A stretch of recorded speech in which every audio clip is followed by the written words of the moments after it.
اگر ہم پردہ کر کے خود کو برتر، پاکیزہ، سب سے حیادار اور دوسروں سے افضل سمجھ رہے ہیں تو ہم اپنے پردے کا کوئی اجر نہیں پا رہے۔ جس نیکی میں ریا یا تکبر آ جائے وہ نیکی اللہ کے نزدیک صفر ہے۔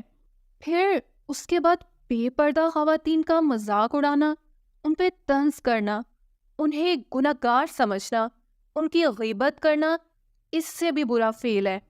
آپ یہ سوچ لیجئے، اگر آپ پردہ کرتی ہیں تو یہ اللہ کی توفیق اور عنایت کے سوا کچھ نہیں، پھر اترانا کیسا؟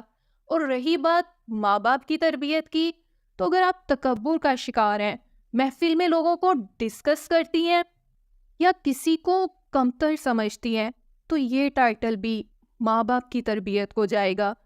اگر آپ کو اپنی کوئی بہن نامناسب لباس میں نظر آئے تو اللہ سے اس کے لیے صدقے دل سے دعا کیجیے، یہ اصل نیکی ہے۔ دوسرے لوگوں کو جج کرنا چھوڑ دیں اور انہیں اپنے نظریات کی بنیاد پہ جینے دیں۔ جو لڑکی سکارف لے گی اس سے آپ کو یہ مسئلہ کہ صرف سکارف کیوں لیتی ہے، عبایا کیوں نہیں، فلانی نقاب نہیں کرتی، فلانی سر پہ دوپٹہ نہیں لیتی، فلانی کے عبایا کلرفل کیوں ہوتے ہیں، سادہ ہونی چاہیے، فلانی کے عبایا ٹائٹ اور فلانی کے ڈھیلے کیوں ہوتے ہیں۔ خدا کے لیے اپنے کام سے کام رکھیں۔ کہیں کچھ نامناسب دیکھیں تو مناسب الفاظ میں لاجک کے ساتھ نصیحت کریں، ورنہ دعا کریں خدا را اگلے کو صرف اس لیے نصیحت نہ کریں کہ وہ بات آپ کے مزاج کے خلاف ہے۔